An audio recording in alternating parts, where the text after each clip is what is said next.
여러분 혹시 미무로도지 아시나요? 아지사이가 엄청 유명한. 어제 제가 거기 가봤는데요. 그게 엄청 이렇게 동그랗게 생겼고 거기서 하트 모양도 잡고 막 이런 꽃이더라고요. 근데 그게 되게 보면은 진짜 여러 꽃이 다 이렇게 각자 다른 모양인 거예요.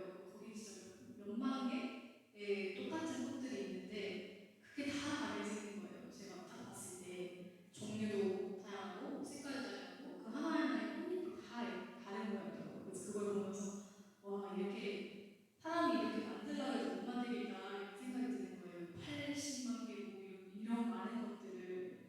근데 생각해보면 뭐 사람도 70억인데 다 다르잖아요. 쌍둥이여도 다르고 이런 걸 보면서 저 하나님 대단하시다. 저 사람이 할 수 없는 것이 분명하구나 이런 생각을 어제 했던 것 같습니다. 그래서 참 하나님께서 얼마나 이렇게 애정이 있고 얼마나 사랑하셨으면 이렇게 한 명을 다 다르게 만드셨을까 이런 생각도 들고, 근데 그 하나님의 사랑과 그 하나님의 솜씨에 감탄하는 그런 시간이었던 것 같습니다.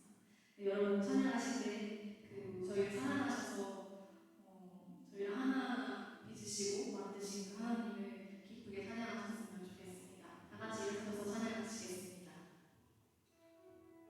박수 주시면서 찬양하시겠습니다.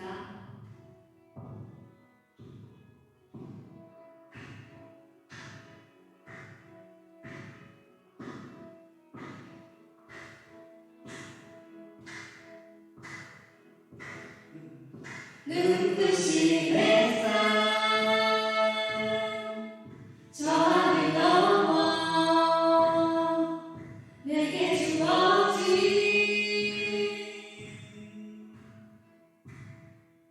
주님의 사랑 깊어져가네 나의 마음에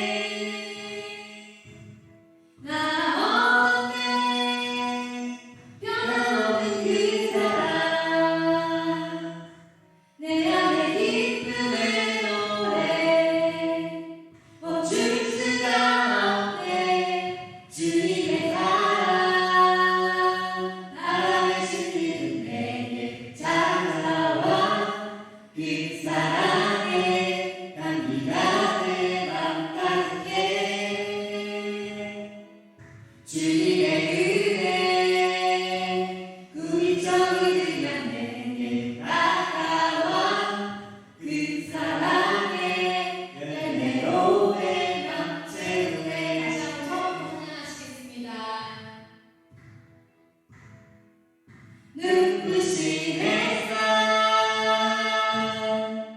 저 하늘 넘어 내게 주어진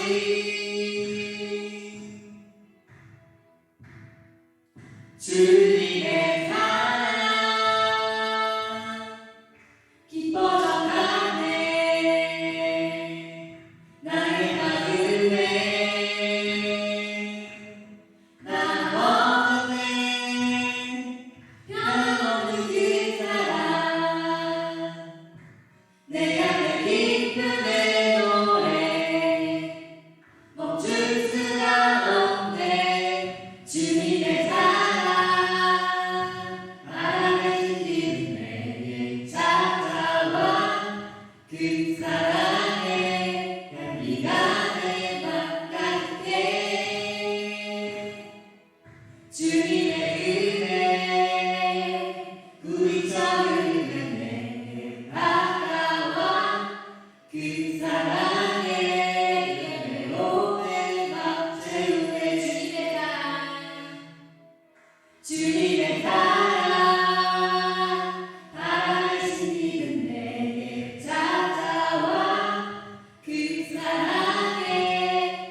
주 사랑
주님 사랑하신 고백 받은 사랑 주신 감사해요.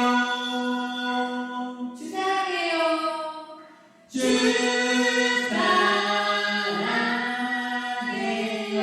오만 나요 말로나 할 수 없어. 주 사랑해요. 사랑 받아주소서. 주 사랑해요. 주 사랑해요. 오만 나요 말로나 할 수 없어. 주 사랑해요. 사랑 받아주소서. 주 사랑해요. 주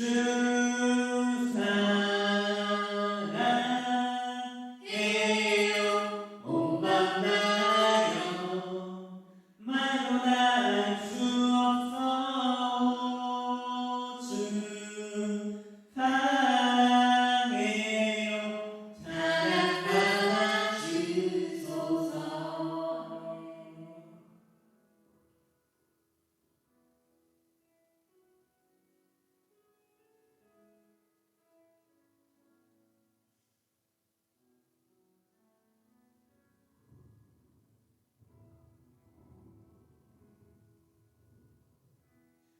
나를 지으신 주님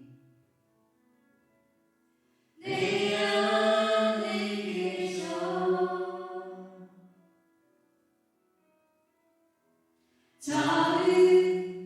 처음부터 내 삶은 그의 손에 있었죠.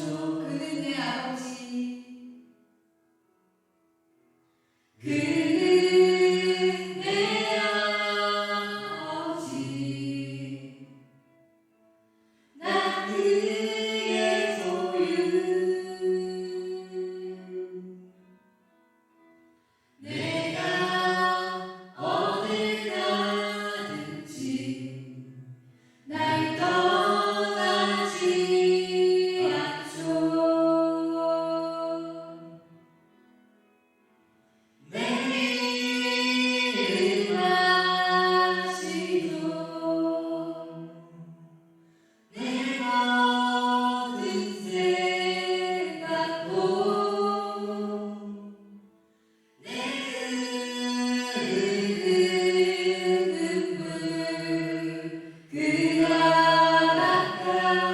닦아주셨죠. 나를 지으신 주님. 나를 지으신 주님 내 안에 계셔.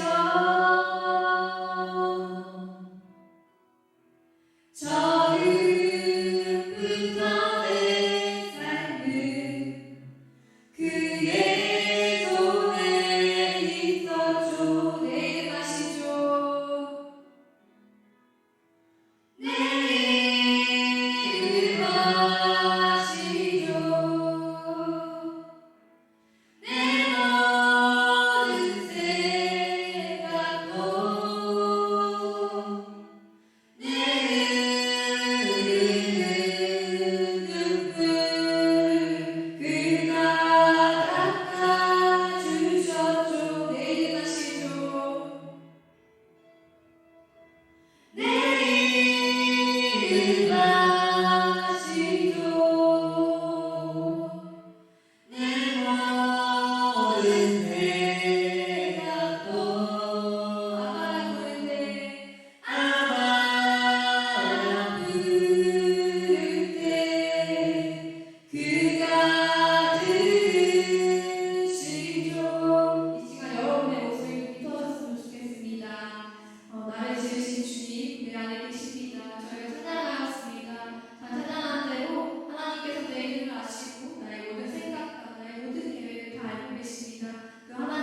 자리 가운데 있습니다. 당신의 사랑으로 인해서 저희가 찬양할 수 있고 당신과 함께 교제해 나갈 수 있음을 주님 아버지 저희가 기억하게 하여 주시옵소서. 주님 저희들 이 자리 가운데 모였습니다.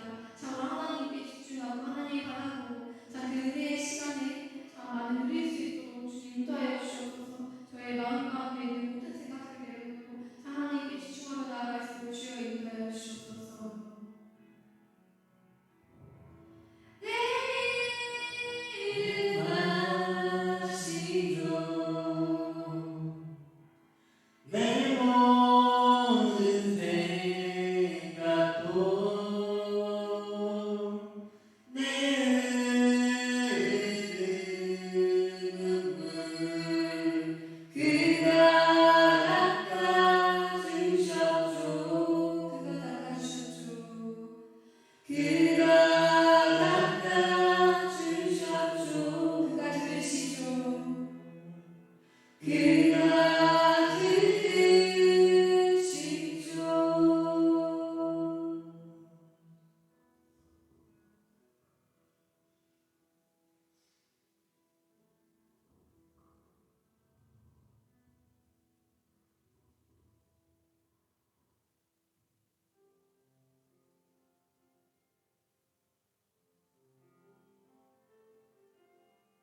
이어서 사도신경으로 우리의 신앙을 고백하겠습니다.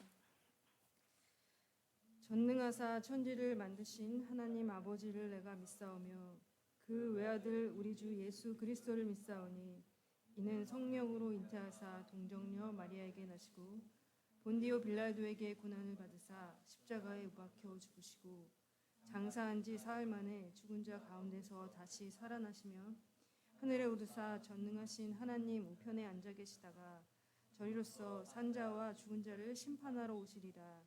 성령을 믿사오며 거룩한 공회와 성도가 서로 교통하는 것과 죄를 사하여 주시는 것과 몸이 다시 사는 것과 영원히 사는 것을 믿사옵나이다. 아멘. 예배에 오신 여러분을 주님의 이름으로 축복합니다. 이 시간은 오늘 함께 주님께 예배드리는 시간에 서로를 축복하고 격려하는 시간 갖기 원합니다. 지금 자리에서 일어서셔서 함께 인사 나누겠습니다.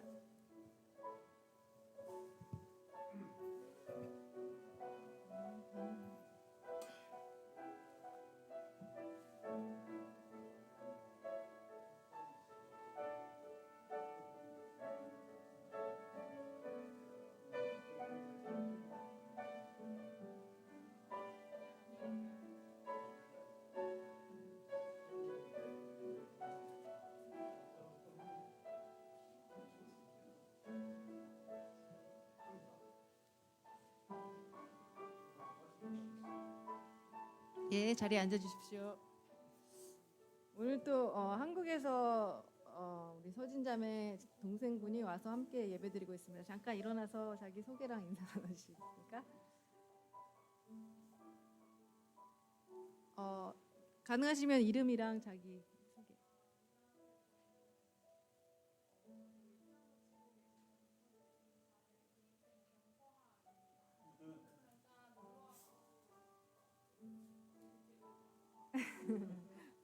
환영합니다. 감사합니다. 오늘 여기 또 처음 오신 분이 계신데요. 괜찮으시면 잠시 이름 소개해 주시겠습니까?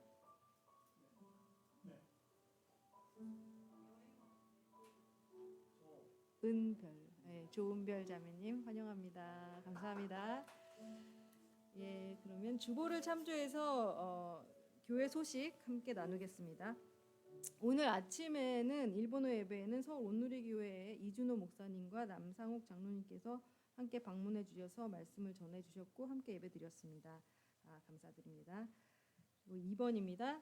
교토 지역에 한인 선교회 기도 모임이 있는데 6월달 모임을 내일 6월 24일 월요일 아침 10시 반부터 저희 교회에서 한인 선교회 기도 모임이 있습니다. 이 모임을 기억하시고 함께 기도해 주시면 감사하겠습니다. 3번 6월에 큐티 묵상 남눔 담당자들인데요. 오늘은 김성후 형제 준비되셨나요?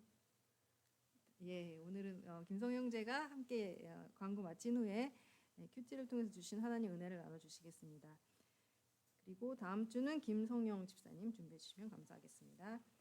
4번 또 선교 영어 교실을 위해서 계속해서 기도해 주시고 홍보를 부탁드립니다. 이제 저희가 매주 목요일 4시 반부터 초등학교 1학년부터 4학년 대상으로 영어 교실을 하고 있고요. 저희 교회에 또 보내주신 조진아 선교사님이 아이들을 가르쳐주고 계시는데 거기 참석하는 지금은 남학생 2명이 함께 참석하고 있는데 굉장히 즐겁게 영어를 배우고 있다고 합니다.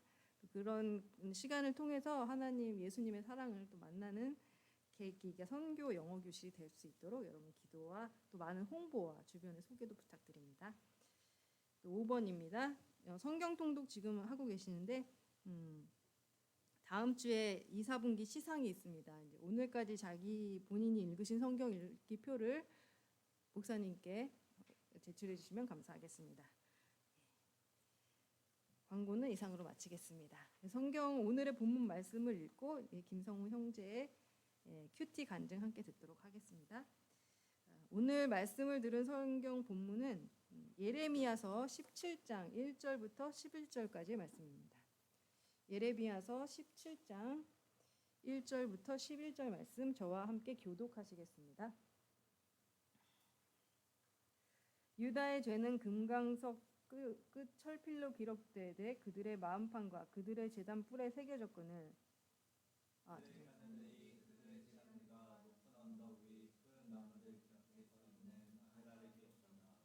들에 있는 내 산하 내 나라 도처에 있는 죄로 인해 내가 내 재산과 내 모든 보물들을 내 산당들을 약탈물로 줄 것이다.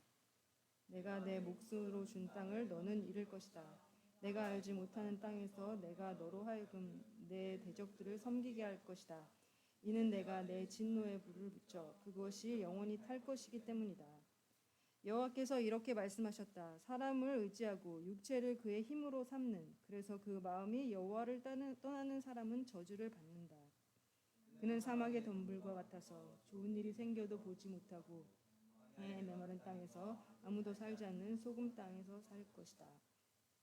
그러나 여호와를 의지하고 여호와를 신뢰하는 그 사람은 복을 받을 것이다. 그는 물가에 심어서 시냇가에 뿌리를 내는 나무 같을 것이다. 더위가 닥쳐와도 두려워하지 않으며 그 잎이 항상 푸르다. 가뭄의 해에도 걱정이 없으며 그치지 않고 열매를 맺는다. 마음은 모든 것보다 거짓되고 몹시 병들어 있다. 누가 그것을 이해할 수 있겠는가? 나 여호와는 마음을 살펴보며 생각을 시험해 각 사람을 그 행동에 따라 그의 행위의 열매에 따라 보상한다. 부당한 수단으로 부를 얻은 사람은 자기가 낳지 않은 알을 품은 자곳에 같다. 그 인생의 반이 지나갈 때 부가 떠나갈 것이고 결국에 그는 어리석은 사람이 될 것이다. 김성우 형제 간증 부탁드립니다. 이후에 권영환 목사님께서 오늘 말씀을 전해주시겠습니다.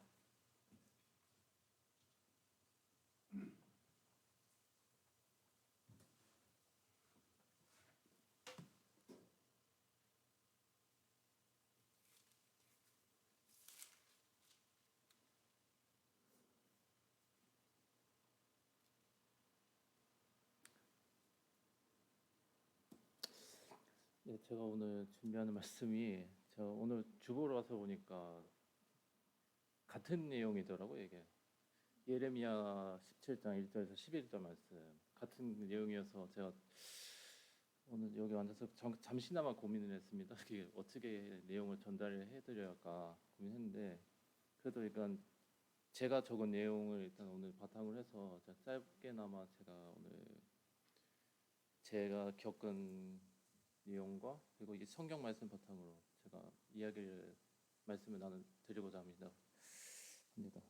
예레미야 17장 1절 11절 말씀 내용에 대해서 오늘 제가 말씀을 드리고자 하는데 그 말씀을 살펴보면 크게 나누어져 있는 게 먼저 유다의 죄와 그리고 그에 대한 하나님께서 어떠한 저주 즉 어떤 벌을 내리시고 또 하나님은 어떤 사람들에서 복을 내리시고 하나님은 어떠한 생각을 가지고 계시는가에 대한 내용입니다. 먼저 1절 내용을 살펴보면 이렇게 나와 있습니다. 이게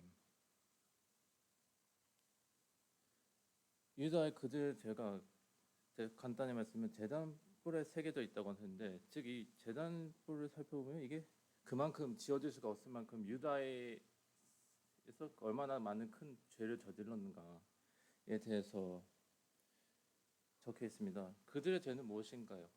무엇인가 하면 2절 말씀에 보면 그 제단들과 아세라들을 생각했다고 나와 있습니다. 그 아세라가 누구냐면 아세라가 무엇인가 하면 간단히 말씀드리면 가나안의 우상이라고 할 수 있습니다. 이게 가나안의 우상, 하나님을 섬기고 살아갈 사람들이 민족이 하나님의 섬기고 하나님 말씀 의지하는 것이 아니라 오히려 우상을 섬기게 됐다는 것이죠. 이와 같이가 하나님께서는 사람 또는 그 우상에 대해서 믿는 것에 대하여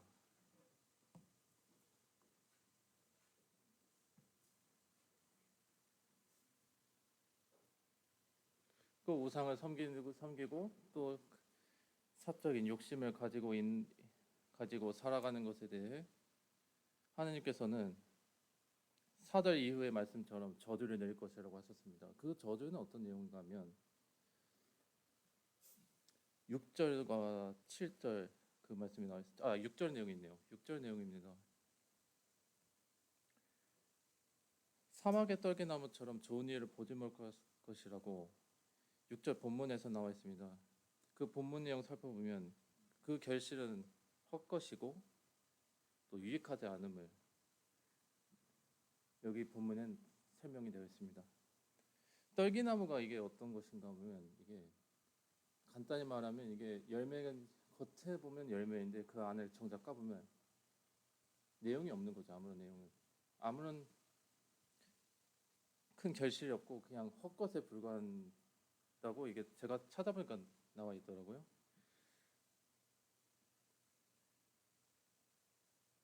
그런 것처럼 이게 헛것을 그러니까 우리가 하느님 의지하지 않고 우상이나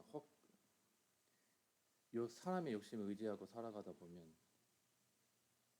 그 우리가 그 결실을 맺을지라도 그 결실은 헛것, 아무런 의미가 없고 허무하다는 것을 이 6절 내용에서 나와 있습니다. 그러나 하나님의 말씀을 의지하고 그에 따른 결과는 어떻게 될까요? 그 내용은 7절에 나와 있습니다. 7절 내용 살펴보면 7절과 그 이후에 8절 말씀을 보면 이와 같이 나와 있습니다. 간단하게 말씀드리면 하나님을 의지하고 그 믿음 가운데 사는 사람은 복을 받을 것이라고 적혀 있습니다. 그 복은 어떤 복인가 하면 8절에 나와 있습니다. 물가에 심어진 나무처럼 결실이 그치지 않을 것이라고 적혀 있습니다. 이와 같이 그 하나님께서는 우리가 하나님을 그 의지하고 나가는 사람들에서는 항상 그 복을 내려주실 것이라고 그렇게 우리의 항상 말씀에 적혀 있습니다.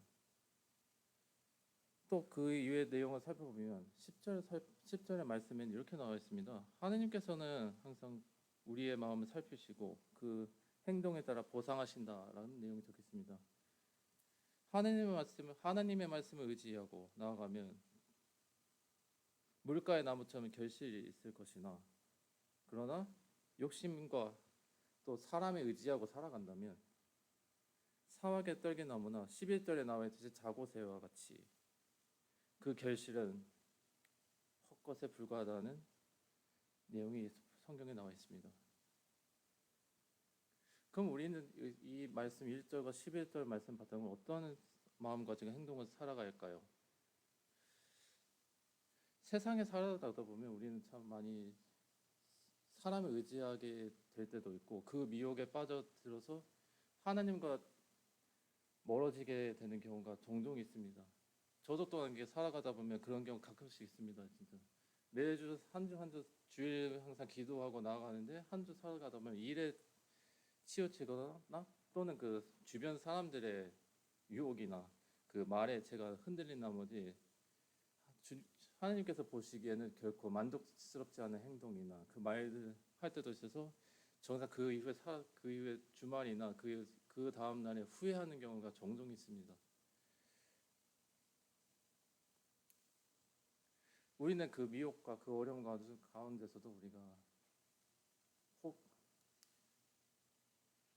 흔들리지 않고 더 우리가 그럴 때일수록 더 주님께 더 기도하고 하나님 말씀대로 의지해 나가는 줄 믿습니다.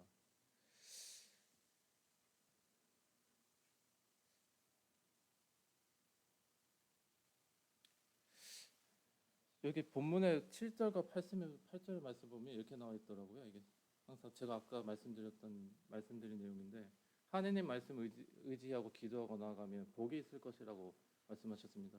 저도 그 복에 대해서 어떤 복을 받았나 저는 참 몰랐습니다. 모르는 경우가 많았는데 아마 저기 3월 말에 오신 분들 하면 기억나실 겁니다. 제가 그때 고난에 대한 큐티를 나눴는데 고난을 겪으면서 제가 회사에서 겪으면서 사람의 문제는 일 때문에 스트레스 때문에 제가 많이 힘들고 어렵다라는 거 제가 말씀 한번 드린 적 있습니다. 그로부터 지금 한 약 3개월 지났는데 약간 변화가 있었습니다. 이게 저도 좀 제가 사람 관계에서 어려운 곳에서 많이 해결이 되었고 제가 가지고 있던 기도 제목이나 큰 고난 등이 좀 많이 사라지게 되었습니다. 지금 일에서 많이 행복해졌는데 그러나 또 다른 고난이 좀 어려움이 찾아왔더라고요. 이게 참 일에 대해서 또 다른 어려움이 사라지니까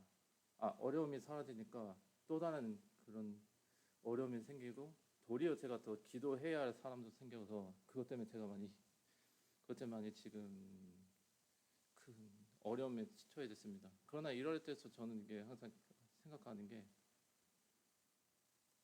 어쩌면 이것도 하나님께서 우리에게 주신 시험이고 그 시험 과정에서도 우리가 더 주님을 믿고 중요한 것은 우리가 가지고 있는 마음가짐인 줄 믿습니다.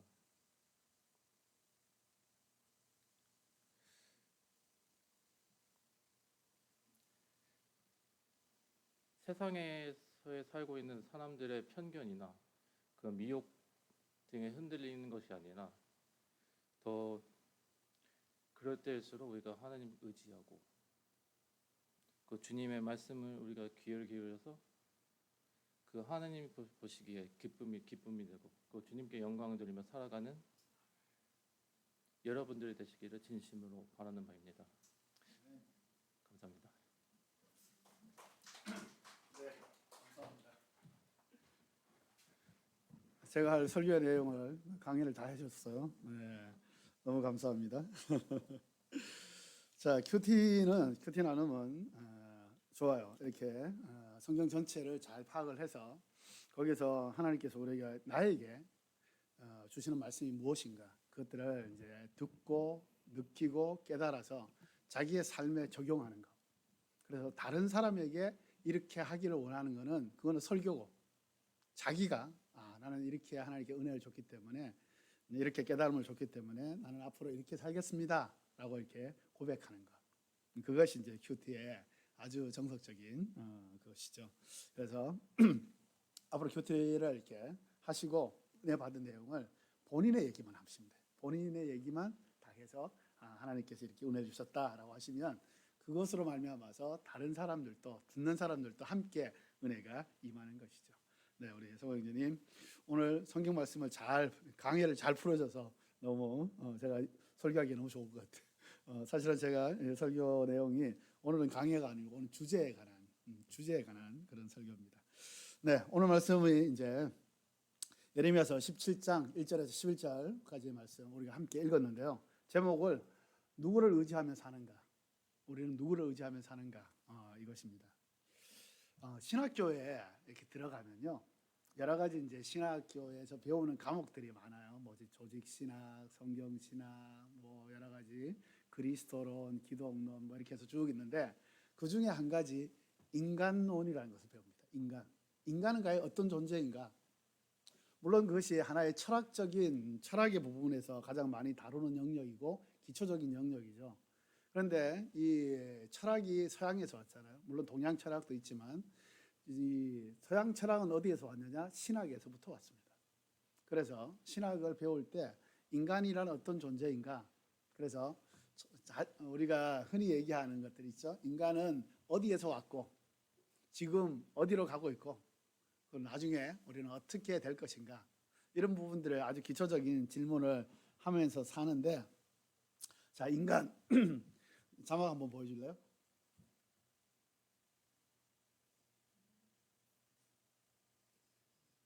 네, 네, 예, 여러분 잘 아시는 한자예요, 그죠? 인간. 이거 그냥 인간이라고 그러면 우리말로 어감이 별로 안 좋죠. 이 인간, 저 인간 이렇게 하면 어감이 별로 안 좋아요. 사람이라고 그러면 좀 덜한데. 자, 어쨌든 사람인자는 이게 두 개잖아요. 두 개에서 동등하게 돼 있는 것이 아니라 옆으로 돼 있죠. 그래서 한 사람이 쓰고 또 한 사람이 받쳐주는 겁니다. 네. 그러니까 이 사람이 없으면 이게 넘어지죠. 또 이 사람이 없으면 이게 또 넘어져요. 그래서 서로 의존할 수밖에 없는 그런 존재다라는 것이죠. 또 이 간자를 보시면 이게 두 개의 문이에요. 이게 원래는 그 토자라고 해서 이것만 가지고 이 문과 문 사이에 살아가는 말이에요. 그게 인간이라는 존재라는 거예요. 그러니까 이 두 문은 어떤 문이냐? 천국과 지옥의 문이에요. 하나님과 우상의 문이에요.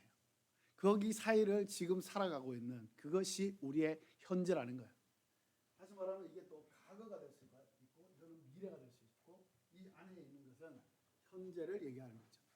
그래서 인간은 현재와 과거와 미래 사이에서 현재를 살아가는, 서로 돕고 서로 의지하면서 살아가는 그런 존재다라는 것이 바로 한자로도 풀어지는 인간론이라고 할 수가 있습니다.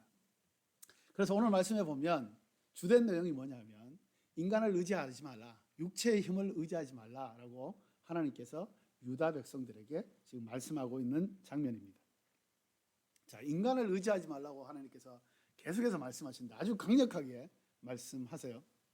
자, 이 말씀을 하시는데 그러면 인간을 왜 의지하면 안 되는가? 그러면 인간이란 존재는 과연 어떤 존재인가? 인간은요, 강한 존재입니까? 약한 존재입니까? 어떤 면에서는 굉장히 강하기도 하고 어떤 면에서는 굉장히 약하기도 하고 양면성을 다 가지고 있죠. 그래서 인간은 어떤 면에서는 굉장히 강한 존재인데 인간의 어떤 사람의 그 한계라고 할 수 있는 그것을 이제 측정하는 하나의 스포츠가 이제 마라톤이라고 할 수 있죠. 마라톤 42.195km. 그 마라톤을 뛰는 데 있어서 우리가 예전에 우리 그때 일본 국기를 달고 뛰었긴 했지만 우리 송기정 선수, 그분이 제 11대 올림픽에서 베를린 올림픽이었죠. 그래서 히틀러로부터 이제 그 월계관을 받았는데 그 송기정 선수가 그때 당시에 마라톤으로 인간의 한계를 극복하는 게 2시간 30분대를 넘어서는 것, 그것이 인간 한계를 극복하는 것이다 라고 했습니다. 그런데 송기정 선수가 그때 2시간 29분 19초로 인간의 한계를 극복했다라고 하는 그런 아주 대서 특별히 된 그 사건이 있죠. 자, 그러면 지금 현재 그 2018년도인데 아직 2019년도의 기록은 세계 신기록으로 아직 그게 맡겼는데 2018년도에 마라톤의 세계 신기록이 과연 몇일까? 그거는 이제 2시간 1분 39초예요. 그래서 지금의 이제 우리 현대인들에게 있어서 인간의 한계가 어디냐? 2시간대를 돌파하는 거예요. 그래서 2시간이 아니고 이제는 1시간 59분 58분 이렇게 되는 것이 이제 인간의 한계다. 그래서 인간은 그 한계를 계속해서 넘어갈 수 있는 아주 강력한 존재다라는 것들을 얘기를 하고 있습니다. 어떤 면에 봤을 때 그게 굉장히 맞아요. 인간은 굉장히 강한 존재이기도 합니다. 지구상의 어떤 그 존재보다가 동물과 다른 어떤 식물 이런 것들을 다 다스릴 수 있는, 그것을 이용할 수 있는, 사용할 수 있는 그런 존재가 인간이기 때문에 인간은 굉장히 지혜롭기도 하고 인간은 굉장히 강력한 그런 존재이기도 합니다. 자, 마라톤 얘기를 다시 돌아가서 그러면 지금 현재 2시간 1분 39초라고 말씀드렸잖아요. 세계 신기록이. 그거를 우리가 실감이 잘 안 나는데 실감이 나게 말씀드리면 100m를요. 여러분 100m 몇 초신가요? 100m를 17초로 49.195km를 뛰는 거예요. 계속. 여러분 전력으로 달려가지고 17초 아마 통과할 수 있는 사람이 몇 되지 않을걸요? 그 정도로 빠르게 가야 2시간 1분이에요. 굉장한 속도입니다. 인간이 그렇게 속도를 낼 수 있다는 것은 엄청난 거예요. 그만큼 강한 존재라는 거예요. 그런데 그거를 시속으로 따지면 몇 킬로인지 아세요? 시속으로 따지면 20km예요. 20km 조금 못 돼요. 자, 여러분 자동차를 타고 20km를 달린다고 생각해 보세요. 빠릅니까? 하나도 안 빨라요. 그런 속도로 고속도로를 가면 못 가게 하죠. 일반 도로도 안 되지만 어떤 면에서 굉장히 빠르고 강력하고 지혜롭고 그런 존재가 인간인가 하면 다른 곳에서 다른 관점으로 또 비교해 보면 인간은 한없이 약한 존재다라고 하는 거죠. 인간이 약한 존재이고 또 다른 면이 있어요. 그렇기 때문에 하나님께서는 인간을 의지하면 안 된다. 물론 인간이 서로 돕고 살아야 되는 것은 맞는데 인간을 절대적인 존재로 의지해서는 안 된다는 것을 하나님께서 말씀하고 있다는 것입니다.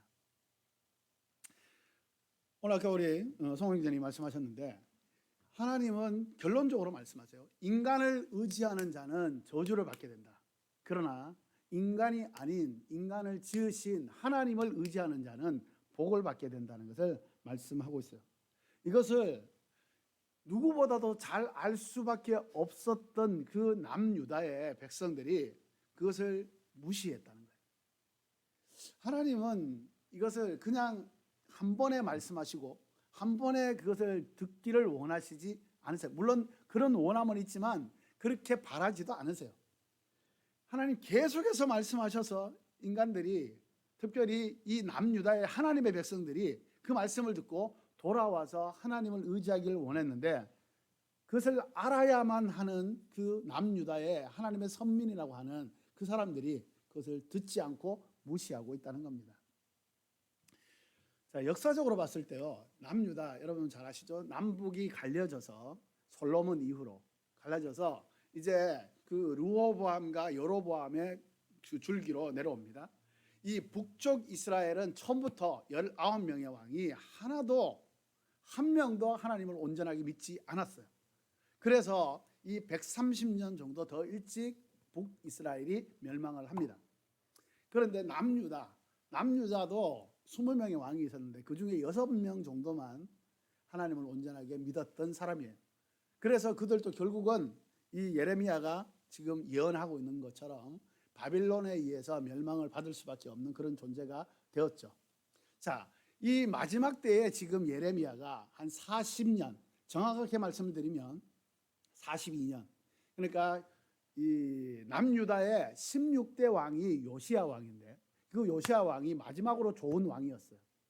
그 요시야 왕 13년 때부터 예레미야가 20살의 나이에 예언자로 선지자로 부름을 받았어요. 그래서 예레미야가 하나님께서 자기를 불렀을 때 나는 아직 연약한 자입니다. 나는 아직 어린아이입니다. 라고 그렇게 고백을 하면서 선지자로서 예언자로서의 사명을 감당하기는 아직은 부족합니다. 라고 말씀했던 것이 바로 그때입니다.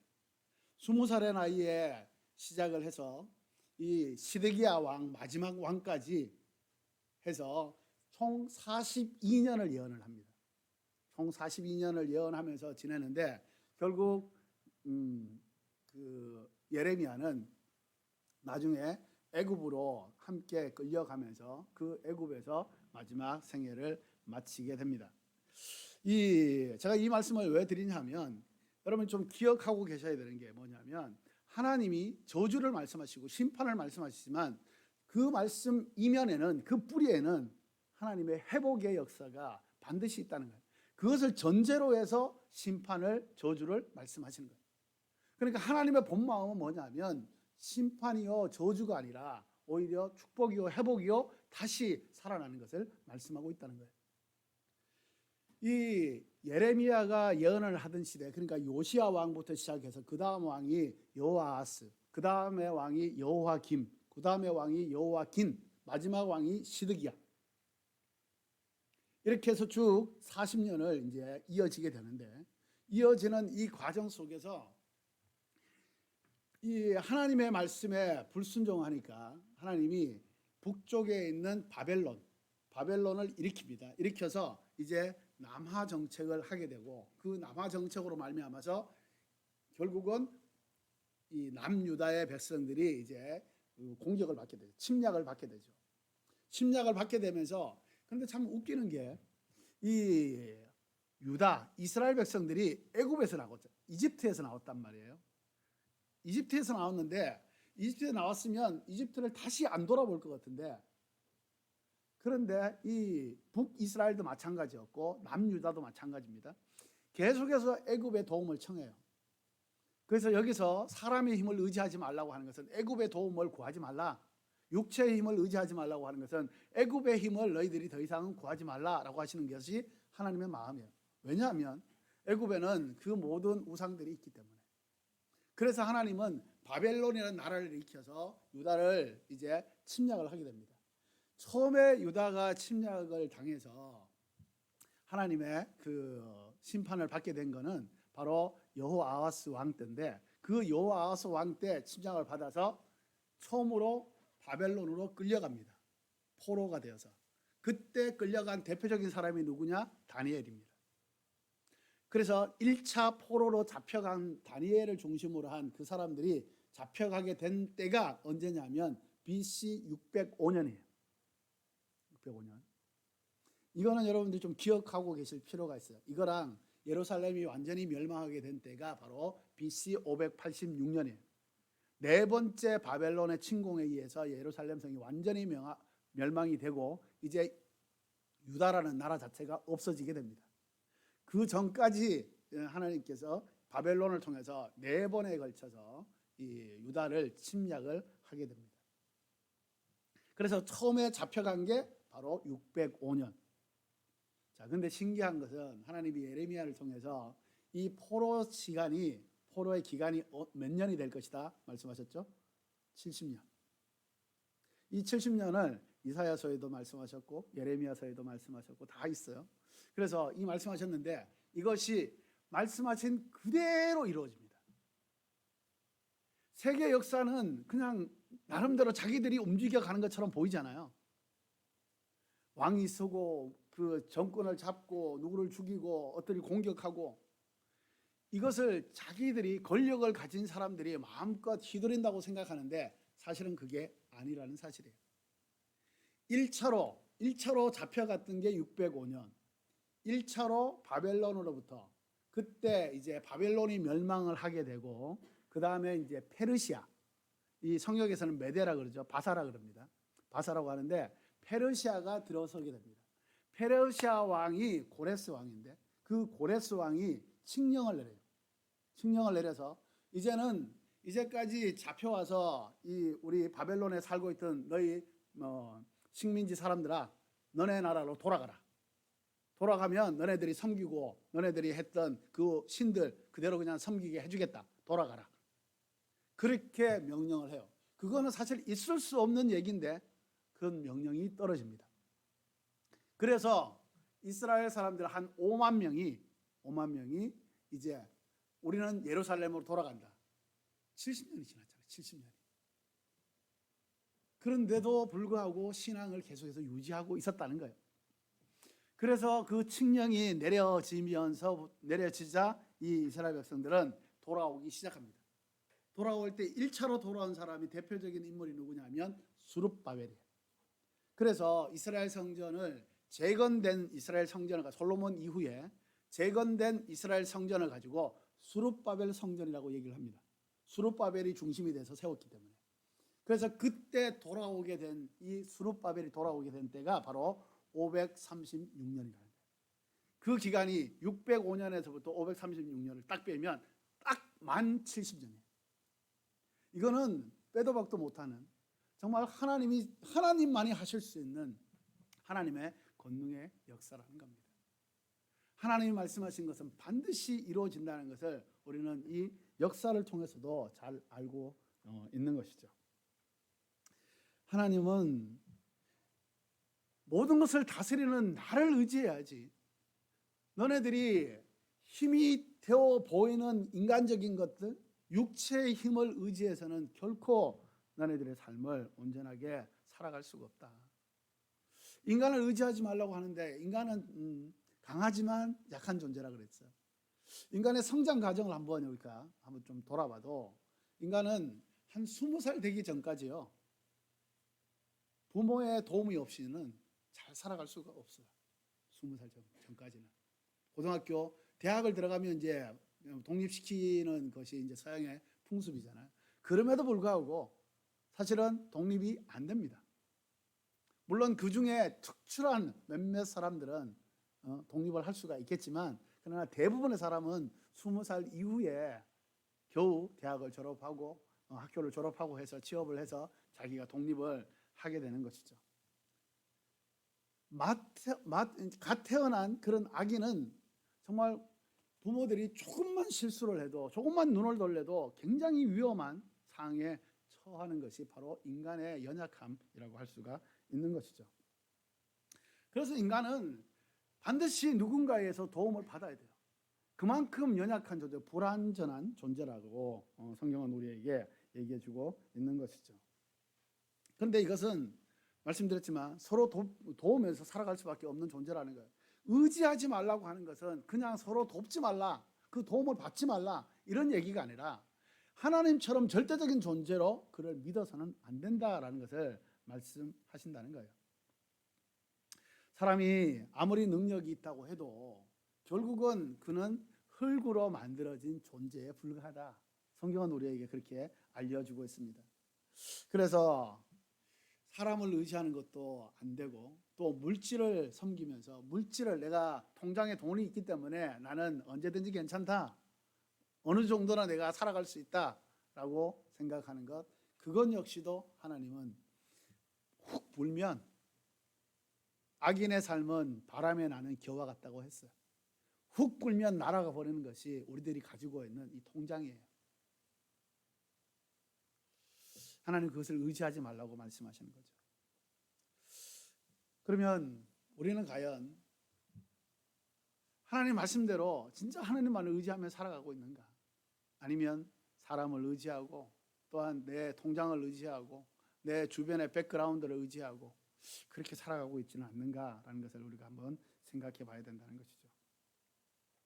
오늘 7절 8절 말씀을 보면 하나님을 의지하는 자에 대한 결과, 아까 말씀드렸지만 시편에 있는 말씀하고 똑같습니다. 시편의 이 1장에 1, 2, 3절에 보면 나옵니까? 복이 있는 사람은 악한 사람들의 길을 따라가지 않고 죄인들의 길에 서지 않으며 남을 업신여기는 사람들과 자리를 함께하지 않고 오직 여호와의 율법을 즐거워하고 그 율법을 밤낮으로 깊이 생각하는 자로다. 3절에 있는 말씀입니다. 그는 시냇가에 심은 나무가 계절에 따라 열매를 맺고 그 잎이 시들지 않는 것처럼 하는 일마다 모두 잘 되리라. 아멘. 아멘. 하나님을 의지하는 자는 하나님께서 삶을 보장한다는 거예요. 자, 우리나라와 이 일본은 그래도 강수량이 풍부합니다. 그래서 물가에 심겨진 나무랑 아니면 물가가 아닌 그냥 산의 언덕에 심겨진 나무랑 별 차이가 없어 보입니다. 그런데 이스라엘, 팔레스타인의 지역은 다른 거예요.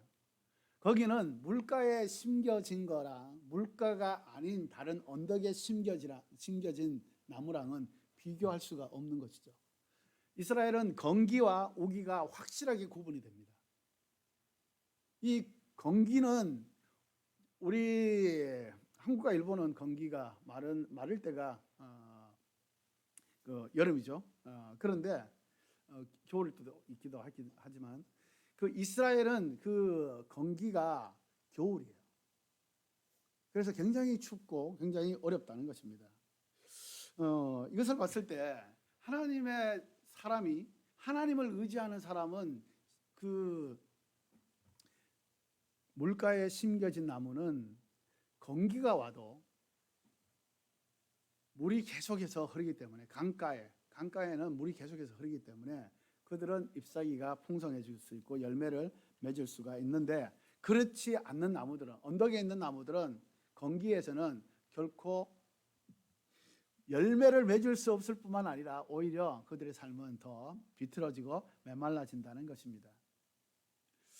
더위, 이것을 우리의 인생에 적용을 시키면 우리에게 반드시 찾아오는 바로 시련, 고난이라고 할 수가 있습니다. 이런 시련은 참으로 두렵죠. 누구라도 고난을 잘 겪어야 되지만 누구라도 고난을 환영하는 사람은 없어요. 아, 고난 하나님의 축복이니까, 변장된 하나님의 축복이라고 얘기를 많이 하죠. 그래서 축복이니까 고난이여 내게 오라, 이런 사람이 아무도 없어요. 그게 좋은 건데 하나님의 뜻 가운데서 기적을 경험하고 하나님의 돌보심을 경험하고 하나님이 나와 함께 하시는 걸 경험할 수 있는 정말 놀라운 것인데도 불구하고 우리는 고난을 환영하지 않습니다. 그런데 고난이 왔을 때 우리는 어떻게 해야 되는가? 바로 하나님을 의지해야 된다는 겁니다. 하나님을 의지하는 자만이 이 고난을 이겨낼 수가 있지, 그렇지 않으면 오히려 말라 비틀어지는 나무처럼 오히려 하나님의 영광은커녕 하나님을 더 욕되게 할 수가 있다는 것입니다. 하나님을 의지하는 자는 7절의 말씀을 보면 바로 그 사람은 복을 받는다라고 기록하고 있어요. 하나님을 의지하는 자는 확실한 복이 예비되어 있다는 것입니다. 이 가르침은요, 오늘 이 시편에 있는 말씀뿐만 아니라 이 예레미야서 말씀뿐만 아니라 성경 전체에 흐르고 있는 하나님의 가르침이에요. 나를 의지하면 복을 받고 나를 멀리하면 너희들이 저주를 받는다. 이것이 하나님이 우리에게 확실하게 가르쳐주는 바로 하나님의 명령이기도 하고 하나님의 약속이기도 합니다. 그래서 우리는 하나님께서 약속하신 이 약속의 말씀이 반드시 이루어지는데 때로는 우리의 현실적인 눈, 지금 현재 내 그 앞에 있는 그 상황들을 봤을 때 이것이 축복이 아니라고 생각되는 부분들이 때로는 있다는 것입니다. 눈에 보이는 현실만 가지고 본다면 때로는 축복이 아니라 더 큰 고난이 내게 올 수도 있다는 것을 얘기해 주는 것이 있습니다. 그런데 하나님은 그때야말로 믿음이 필요하다고 말씀하세요. 하나님께서 아브라함에게 복을 주셨어요. 그래서 우리는 모두 아브라함이 받은 복을 우리도 받기를 원해요. 아브라함이 받은 복이 뭐예요? 열방의 아비가 되는 거고, 또 하나님 말씀하셨어요. 네가 축복하는 자는 내가 축복하고 너가 저주하는 자는 내가 저주한다. 축복권을 주셨어요. 그래서 아브라함이 축복해서 보내면 그는 축복을 받아요. 그런 은사, 그런 하나님의 은혜를 사실은 받기를 원하잖아요. 할렐루야. 여러분 받기를 원하시죠? 그런데 이 축복권, 하나님의 이 축복권을 참 우리는 제대로 잘 이해하지 못할 때가 사실은 많이 있다는 거예요. 아브라함이 하나님께서 창세기 12장 1절에 너는 본토 지방 아비 집을 떠나라. 그리고 내가 지시하는 그 땅으로 가라. 이걸 우리가 나중에 결과를 알기 때문에 정말 하나님의 축복의 말씀이요 사명의 말씀이요 너무나도 하나님의 뜻이 담기는 고귀한 말씀이다. 너무 감사합니다. 라고 이렇게 우리가 화답을 하지만 아브라함에게서는요 지금까지 가나안 땅에서 잘 살아왔어요. 그게 물론 육신적인 것이지만 우상을 깎아서 만들어가지고 팔고 거기에 가지고 있는 돈으로 아주 잘 먹고 잘 살았어요. 그런데 하나님이 어느 날 갑자기 나타나셔서 말씀하세요. 떠나라. 얼마나 불편했겠어요. 그때까지 아브라함은 이 텐트 생활을 해본 적이 없어요. 아브라함은 정착해서 살았던 사람이에요. 그 비옥한 그 보름달, 초승달 지역에서 그 지역에서 아주 편안하게 잘 먹고 잘 살았던 사람이에요. 텐트 생활, 이동 생활, 가축 기르는 생활 한 번도 해본 적이 없어요. 그런데 하나님께서 나타나셔서 말씀하셔서 가라는 거예요. 떠나라는 거예요. 이게 쉬운 게 아니죠. 근데 하나님께서는 그렇게 말씀하셨고 결국은 아브라함을 정말 축복의 통로로 그렇게 믿음의 조상으로 그렇게 삼았다는 것을 우리가 보게 되는 것이죠. 수많은 사람이 있어요. 하나님의 사람으로서의 그 복을 받은 수많은 사람이 있는데 우리는 그것을 때로는 인간적인 눈으로 봤을 때는 복이라고 생각하지 않을 때가 있다는 것이죠. 그런데 우리는 진짜 믿음을 가지면 그것이 복이라는 것을 알게 됩니다. 세상 사람들이 왜 우리가 받는 복을, 우리가 느끼는 복을 그들은 왜 복이라고 생각하지 못하고 있을까요? 그거는 뭐냐면 바로 기준이 다른 거예요. 관점이 다른 거예요. 이 복을 맞이하는 관점이 다른 것입니다. 자, 여러분 여행을 가보신 적이 있으시죠? 지금도 여행 중에 계신 분도 계시는데 여행을 할 때 제일 중요한 게 뭡니까? 어디를 가느냐? 그 다음에 거기 가면 재밌는 게 뭐가 있느냐? 또 언제 가느냐? 이런 건가요? 물론 이런 것일 수도 있죠. 그런데 여행을 갈 때 제일 중요한 것은 물론 요즘은 이제 그 뭐라 그러죠? 혼자 여행하는 걸 줄여서 뭐라 그러죠? 혼녀라 그러나? 혼술, 혼밥 뭐 이렇게 말 있잖아요. 뭐라 그러죠? 혼자 여행하는 걸? 뭐 있던데 어쨌든 혼자 여행하는 사람도 이렇게 있기 때문에 쉽게 얘기를 못하지만 여행을 할 때 제일 중요한 것은 누구랑 같이 가느냐예요. 여행을 갈 때 누구랑 같이 가느냐가 제일 중요합니다. 그리스도인들이 받는, 우리가 느끼는 진짜 복이라는 것은 무엇인가? 물론 우리가 죽고 나서 천국 갑니다. 예수 믿으면 천국 가요. 그거는 뭐 변함없는 진리입니다. 그걸 가지고 막 의심해서 막 비틀어서 너가 언제 구원받았냐 막 이렇게 물어보는 그 자체도 웃은 거예요. 우리는 성경에 예수 믿으면 구원 받아요. 그거는 뭐 확실한 겁니다. 물론 천국에 가서 받는 상급은 다를 수 있지만 우리는 구원 받습니다. 그것이 변하지 않는 하나님의 약속이에요. 어쨌든 그래서 천국 가는 거, 그거는 이미 우리가 받은 거예요. 근데 거기에서 우리가 죽어서의 그 복, 그걸 얘기하는 게 아니고, 진짜 우리가 받는, 그리스도인들이 진짜 받는 복은 뭐냐면, 예수님이 이 땅에 태어나셨을 때 본을 보여주셨어요. 뭐냐면 예수님이 태어나실 때 이름을 물론 예수라고 했죠. 그리스도라고 했습니다. 예수라는 이름의 뜻이 뭐예요? 자기 백성을 저희 죄에서 구원할 자. 그리스도는 기름 부음을 받은 자. 그 외에 또 한 이름이 있어요. 뭐죠? 임마누엘. 임마누엘이라 하리라. 그죠? 예수님이 이 땅에 오셔 하나님이 우리와 함께 하신다는 게 임마누엘이죠. 예수님이 이 땅에 오셔가지고 진짜 너희들이 큰 복이 뭐냐? 바로 내가 너희와 함께 있는 것이다 라는 것이에요. 자, 여러분, 대통령과 함께 있으면 모든 것이 대통령 수준으로 대우를 받아요. 어딜 가든지 자기가 대통령이 아닌데도 불구하고 그렇게 취급을 받는 거예요. 그렇게 대우를 받습니다. 우리가 주님과 함께 있으면 우리는 주님과 같은 대우를 받는 거예요. 그래서 다른 것들은 사실은 구할 필요가 없어요. 그래서 성경은 예수님이 우리 말씀하셨어요. 마태복음 6장 33절에 뭐라고 했죠? 먼저 그의 나라와 그의 의를 구하라. 그리하면 이 모든 것이 너희에게 더하시리라. 주님만 구하면 돼요. 주님만 나와 함께 있으면 돼요. 그러면 모든 것이 채워진다니까요. 모든 것이 그 안에 다 있다니까요. 그래서 임마누엘의 복이 가장 그리스도인들에게 있어서는 가장 큰 복이라는 거예요. 그래서 우리는 주님 앞에 기도할 때마다 주님 우리와 함께하여 주옵소서. 그렇게 우리 항상 기도하잖아요.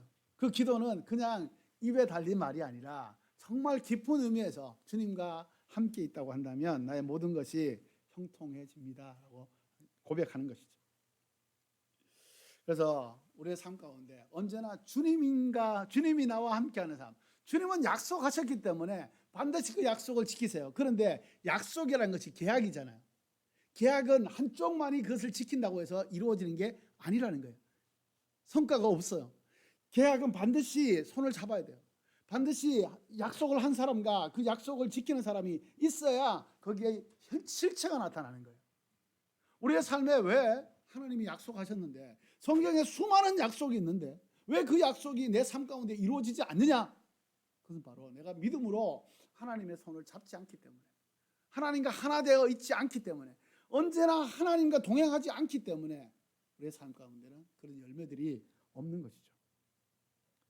그래서 주님은 신실하시고 주님은 능력이 있으시고 변치 않는 분이세요. 그렇기 때문에 하나님은 반드시 약속을 지켜요. 그러므로 중요한 것은 이제 우리가 그 약속을 지키는 거예요. 우리가 주님의 손을 잡는 거예요. 주님과 함께하는 거예요. 그래서 모든 내 생각이나 내 사고방식, 내 살아가는 방식이 정말 주님처럼. 그래서 기독교의 고전 중에 고전이 뭔지 아시죠? 바로 예수님이라면 어떻게 하셨을까? 예수라면 어떻게 하셨을까? 이거예요.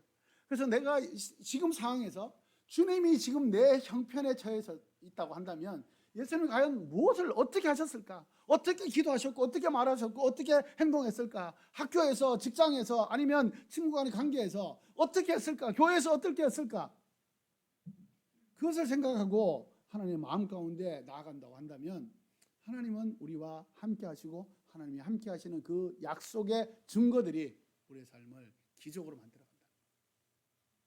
오늘 또 오전에 바로 하나님을 경험하기 위해서는 어떻게 살아가야 되는가? 하나님의 말씀을 믿는 믿음이라는 거예요. 엘리야가 그 사라밧 가부의 그 집에 갔을 때 너무나도 어려운 상황 가운데 갔다는 거예요. 그 당시에 이 가뭄이 3년 반이나 있었기 때문에 물도 없고 먹을 것도 없고, 그 엘리야를 찾아서 아합 왕이 죽이려고 막 찾아가지고 있는 그런, 찾고 있는, 군사를 풀어서 찾고 있는 상태이기 때문에, 지난주에는 저희가 1200km 말씀드렸죠. 오늘 조금 줄였어요. 그래서 1100km, 이번엔 100km, 120km 그 정도 거리예요. 그 정도 거리지만 굉장히 지금 그 가뭄이 심하고 죽이려고 지금 자기를 죽이려고 찾아러 다니는 사람들이 있고 해서, 엘리야가 사르밧까지 시돈 땅에 가는 것은 사실은 굉장히 어려운 그런 상황이었어요. 그것을 순종하기 어려운 명령이었다는 거죠. 그런데 엘리야는 그대로 하나님을 믿고 그대로 순종을 합니다.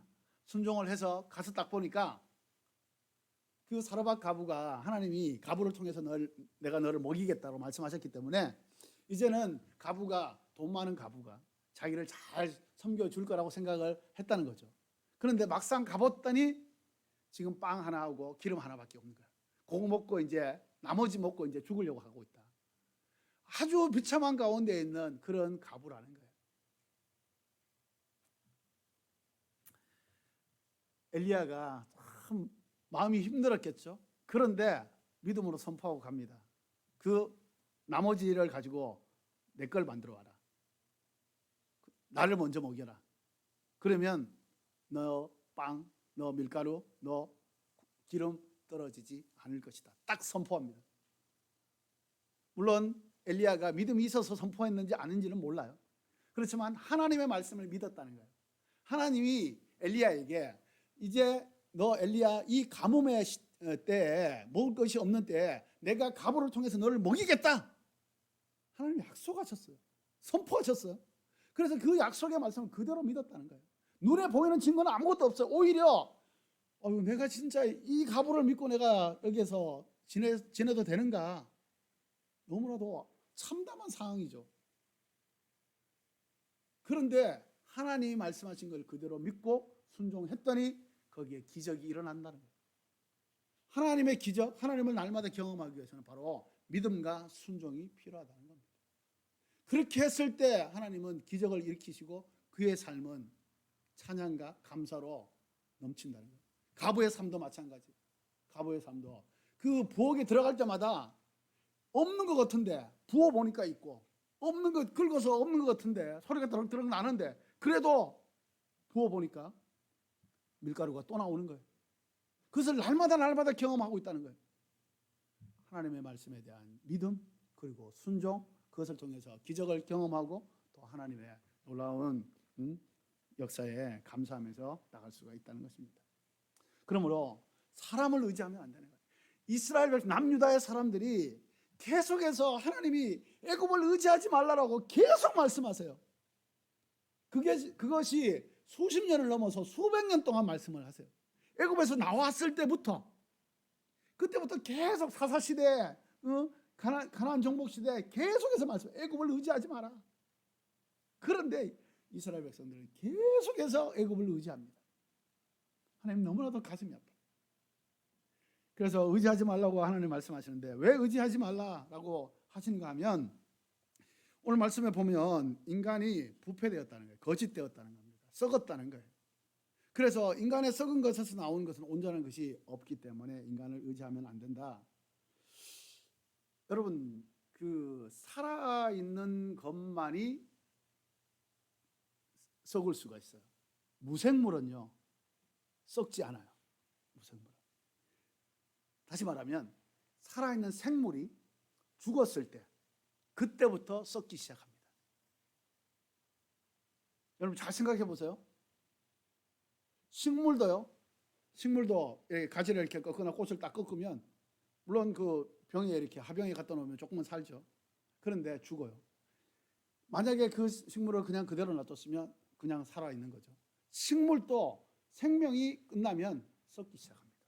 동물은 뭐 말할 것도 없고요. 인간도 마찬가지. 인간도 살아있으면 썩지 않아요. 그런데 죽으면 썩기 시작한다는 것입니다. 이것은 뭘 의미하는가 하면요, 인간이 썩었다고 하는 것은 죽었다는 얘기예요. 뭐가 죽었냐? 육체도 죽었지만요, 죽지만 우리의 영이 죽는다는 거예요. 죽었다는 거예요. 이 우리의 영이 죄로 말미암아서 죽었다는 것을 의미합니다. 그러므로 이 죽은 존재인, 죽을 수밖에 없는 존재인 인간을 의지한다는 것은 너무나도 어리석은 일이다 라고 말씀하신 것이 하나님의 뜻이라는 겁니다. 그래서 하나님께서는 예수님을 통해서 우리에게 말씀하세요. 요한복음 3장 3절에 보면 사람이 거듭나지 아니하면 하나님의 나라에 들어갈 수 없다라고 말씀하세요. 그래서 다윗은 하나님 앞에서 이렇게 고백합니다. 자, 시편 51편 10절의 말씀 한번 볼까요? 같이 한번 읽어보세요. 시작. 오 하나님이여 내 속에 정결한 마음을 창조하소서. 내 안에 정직한 영을 새롭게 하소서. 자기를 살려달라는 거예요. 내 영을 살려달라는 거예요. 내가 살면 부패하지 않고 이제 하나님의 영광에 이를 수 있다라고 말씀하시는 것입니다. 하나님은 우리 인간을 정말 하나님의 영광 가운데 거하기를 원하세요. 물가에 심겨진 나무가 시절을 따라서 때를 따라서 과실을 맺어서 그 열매로 말미암아서 자기도 영화스럽게 되고 그것을 열매를 먹게 함으로 말미암아서 다른 사람도 살리는 역할을 할 수가 있다는 것이죠. 하나님은 우리가 정말 생명을 가진 존재로 그렇게 하나님 앞에 살기를 계속해서 원하신다는 겁니다. 인간은 그런데 하나님 앞에서 그렇게 살지가 않아요. 하나님은 계속해서 우리가 정말 하나님의 뜻대로 살기를 소망하는데 그것이 진짜 살아가는 것이다. 육신으로 이렇게 살아가는 것이 아니라 그거는 정말 일시적이고 육신적인 삶이고 그것은 금방 끝난다. 길어야 80, 요즘 100세 시대라고 하지만 길어야 100년이라는 거예요. 근데 영혼이라는 것은요, 시간이 아니에요. 그거는 그냥 전부를 얘기하는 거예요. 영혼이라는 것은 전부. 점도 되지 않는, 점으로도 표시 않는 우리의 삶 가운데 하나님의 의로운 삶을 살아가는 것, 그것이 하나님께서 기뻐하시는 삶인데 인간이 그렇게 살지 못하는 거예요. 그래서 하나님은 예레미야를 통해서 계속해서 말씀하시는 거예요. 내게 돌아와라. 나를 의지하라. 그렇지 않으면 너희들의 삶에 너희들이 괜찮다고 생각하는 이 모든 것은 다 없어진다. 마지막 11절의 말씀에 뭐라고 되어 있죠? 불의한 재물. 그것은 자고새처럼 그것은 없어진다. 자고새가 뭐냐 우리 설명 잠깐 했는데 자고새는요 그냥 메추라기의 쉽게 생각하면 그렇습니다. 예, 그 종류의 하나예요. 그 종류 하나인데 이 자고새는요 자기가 낳은 알을 품는 게 아니라 다른 새가 낳은 알을 품어요. 다른 새가 알을 낳고 어디를 가잖아요. 그러면 거기를 갑니다. 거기를 가서 그 알이 자기의 알인 것처럼 품습니다. 근데 그 자고새가 얼마나 참 충직한가 하면요 2주간 동안 그 알이 부화가 될 때까지 움직이질 않아요. 그래서 2주가 돼가지고 이제 알을 부화를 시켜요. 부화를 시키고 나면 이제 먹이죠. 그런데 문제는 그 부화된 그 새가 아는 거예요. 아, 내 엄마가 아니다는 거 아는 거예요. 부르르 날아갑니다. 날아가서 자기 엄마인 데로 가요. 그러면 이 자고새는 자기가 이제까지 2주간 동안 움직이지도 않고 그렇게 했는데 그 새가 그 자녀가 날아가 버려요. 아무것도 없게 되는 거죠. 불의한 재물. 우리는 불의한 방법으로 재물을 모으지는 않아요. 물론 그런 분들도 없지 않아 있지만 그런데 우리는 불의한 재물로 재물을 축적하지는 않습니다. 그런데 하나님이 말씀하시는 불의한 재물이라는 것은 뭐냐? 의가 아니라는 얘기잖아요. 그죠? 불의. 의가 아니다. 의는 뭐예요? 의는 예수님을 믿는 믿음이에요. 의는 믿음으로 말미암아 살리라고 말씀하세요. 이 의라는 것은요. 예수님을 내 주인으로 삼는 거예요. 예수님을 나의 구주로 삼는 거예요. 유일한 다른 것과 비교해서 상대적인 우위에 있는 것이 아니라 유일한 단 하나밖에 없는 구주로 삼는 거예요. 하나님이 여기에 이스라엘 백성들에게 마지막 11절을 통해서 말씀하시는 것은요. 너희들이 예수님을 믿는다고 하고 하나님을 믿는다고 하면서 너희들 멋대로 재물을 운영하는 것, 그것은 언젠가는 없어진다. 사라져 버린다는. 하나님이 훅 불어버린다는 거예요. 이 말씀 드리기가 굉장히 조심스러운데 여러분 11조 하십시오. 재물은요, 11조는 재물에 대한, 그리고 내 삶의 주인이 하나님이라는 것을 고백하는 가장 기본이에요. 그걸 하지 않으면서 내가 하나님을 믿는다? 그것은요 굉장히 입술로만의 신앙이에요. 제대로 된 신앙이 아닙니다. 여러분 11조 하시는 게 좋습니다. 물론 그것을 목사가 강요하는 것, 그것은 안 되는 거죠. 그러나 하나님의 가르침은 반드시 하나님의 것을 하나님 것으로 돌리는, 하나님이 10분의 9를 주셨잖아요. 10분의 9 가지고 하나님을 영화롭게 충분히 할 수 있어요. 그런데 나머지 10분의 1을 자기 것처럼 마음대로 운영하는 것, 하나님이 결코 기뻐하지 않습니다. 하나님은 의로운 자를 기뻐하세요. 예수님을 나의 모든 것으로 하나님 앞에 고백하고 함께하는 것, 그것이 하나님을 의지하는 거예요. 재물을 의지하지 않고요, 사람을 의지하지 않고요, 온전히 하나님을 의지하는 삶은 하나님이 책임져 주신다는 거예요. 하나님의 물가에 심겨진 나무처럼 하나님의 놀라운 은혜를 계속해서 부어주셔서 그들의 삶 가운데 하나님의 영광이, 내가 하나님을 온전히 섬겼더니 하나님께서 내게 이런 복을 주셨다. 이것은 지금 현실의 복과 더불어서 영원한 복까지 포함해서 하나님이 우리와 함께 하시게 되는 것이죠. 사랑하는 여러분, 하나님을 의지하십시오. 세상을 의지하지 마시고, 사람을 의지하지 마시고, 돈을 의지하지 마시고, 여러분들이 가지고 있는 학문 배운 거 의지하지 마십시오. 그거를 의지하는 순간 하나님의 진노가 임합니다. 그러나 하나님을 의지하면 내가 아무것도 못한다고 해도, 아무것도 배운 것이 없고 아무것도 돈이 없다고 해도 하나님은 우리를 쓰시는 거예요. 하나님 우리에게 복을 주시는 거예요. 하나님이 함께 하셔서 이 모든 것의 주권자가 하나님이라는 것을 선포하면서 하나님의 영광을 드러내게 되는 것입니다. 사랑하는 여러분, 하나님을 의지하십시오. 하나님을 의지하십시오. 하나님만을 의지하십시오. 다른 것들은 하나님 주시는 은혜로 알고 잘 쓰시고, 잘 사람들과 잘 교제하시고, 잘 섬기시고, 오직 하나님만을 의지하는 가운데서 하나님의 영광을 온전히 드러내는 귀한 하나님의 자녀가 되기를 축복합니다. 기도하겠습니다. 살아계신 하나님, 감사합니다. 오늘 하나님 말씀 가운데 우리에게 주신 이 마음, 하나님만을 의지하는 것이 어떤 삶인가 다시 한번 새기게 하시니 감사합니다. 인간은 죄로 인해서 부패되었고 썩었고 거짓되었기 때문에 인간을 의지하는 자는 정말 엄청난 부끄러움과 돌이킬 수 없는 저주를 받게 됩니다. 그러나 하나님을 의지하는 자는 정말 물가에 심겨진 나무가 사시사철 꽃을 피우고 열매를 맺듯이 하나님의 노란 영광 가운데 거하게 되오니, 주님, 우리에게 결코 그것이 손해가 아닙니다. 하나님을 의지하는 것, 하나님의 복을 주신다는데 왜 우리가 그것을 마다하겠습니까? 하나님, 오직 하나님만을 의지하며 하나님을 예배하며 하나님만을 사랑하는 우리가 되게 하여 주시옵소서. 감사합니다. 주님을 찬양하며 예수님의 이름으로 기도합니다. 아멘. 그 자리에 일어나셔서 함께 헌금으로 주님 앞에 영광을 돌리도록 하겠습니다.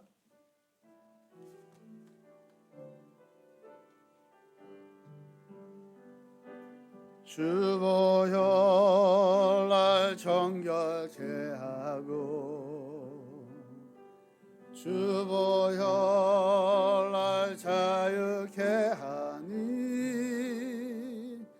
주 앞에 나 예배하느니 나의 모든 것을 주께 드리네. 주 손 날 위해 지키셨고 주의 발 날 위해 박히셨으니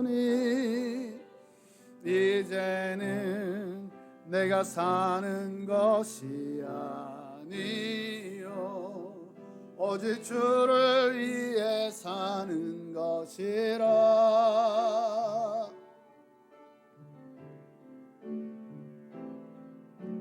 주의 손에 나의 손을 포개고 또 주의 발에 나의 발을 포개요. 나 주와 함께 죽고 또 주와 함께 살리라. 영원토록 주 위에 살리라. 주의 손에 나의 손을 포개고 또 주의 발에 나의 발을 포개요. 주와 함께 죽고 또 주와 함께 살리라. 영원토록 주 위에 살리라. 주 위에 살리라. 하나님 감사합니다. 우리의 삶을 늘 눈동자처럼 보호하시며 언제나 지키시고 동행하시니 감사합니다. 주님, 우리가 그것을 날마다 느끼게 하시옵소서.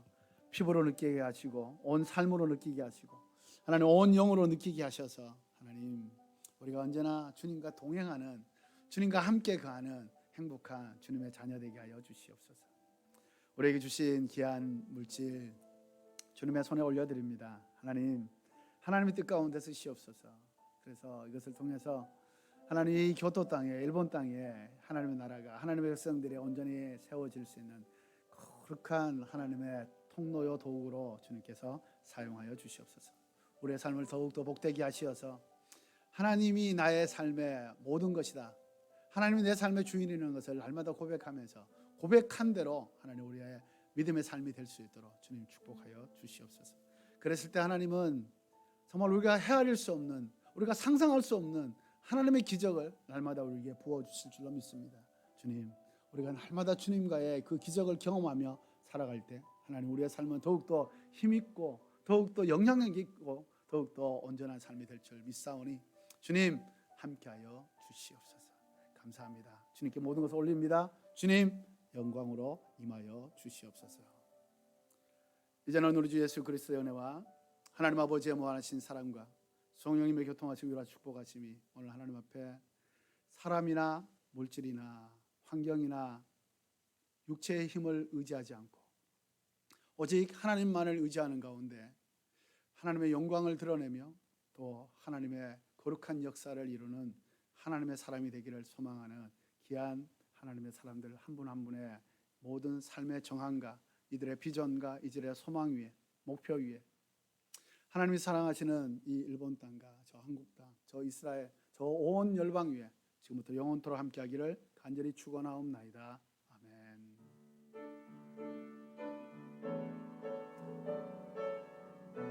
할렐루야. 주님은 살아계십니다. 살아계신 주 나의 참된 소망 걱정 근심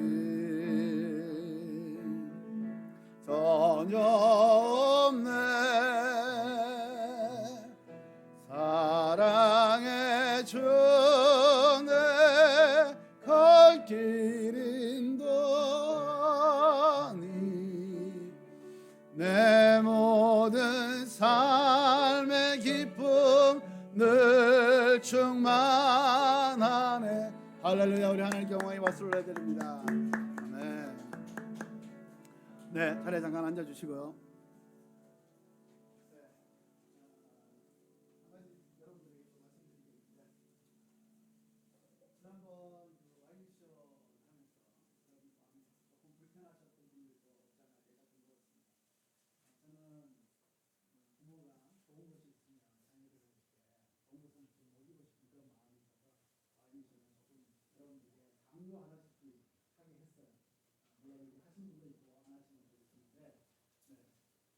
그것으로 말하면 여러분들 마음이 어쨌든 제 입장에서는 좋은 걸 주고자 하는 마음이었는데 여러분들 입장에서는 이것이 좀 무리가 되고 힘들었을 가능성도 있다는 사실을 알게 됐어요. 그래서 여러분 제가 여러분께 사과를 드립니다. 죄송하고요. 앞으로는 교회 같은 행사라든가 세미나라든가 이런 부분들 진행을 할 때 여러분들하고 상의해서 여러분들이 마음이 그것을 하고 싶다라고 마음이 모아졌을 때 그렇게 하도록 하겠습니다. 그러니까 앞으로는 강요하거나 무리하게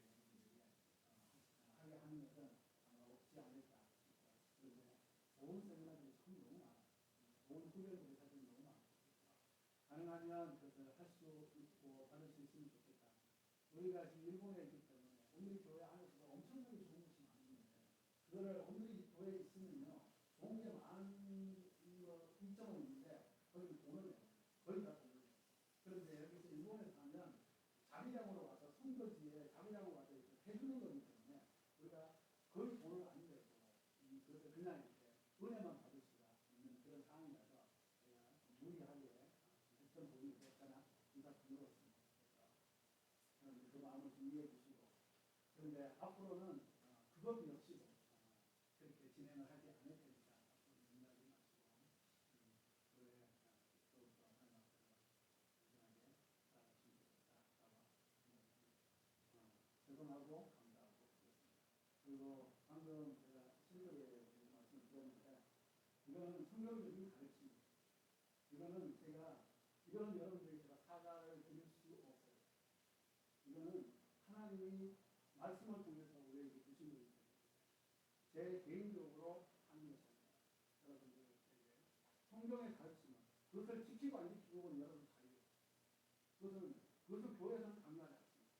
그런데 본인이 잘 기도하시고 하나님 앞에 온전하게 내 삶의 주인이 하나님입니다. 이것을 고백하고 고백한 대로 살기를 원하시면 하시고 그렇게 원함이 있어도 내 지금 현실에서 그것이 좀 어렵다라고 하시면 괜찮습니다. 하나님께 기도하고 그래서 하나님하고의 그 개인적인 관계를 잘 맺어가시면서 하시면 율법이 아니라 그것은 성경적인 가르침이기 때문에 말씀을 드리니까 그 부분에서도 너무 어려워하지 않았으면 좋겠다. 네. 이게 시기적으로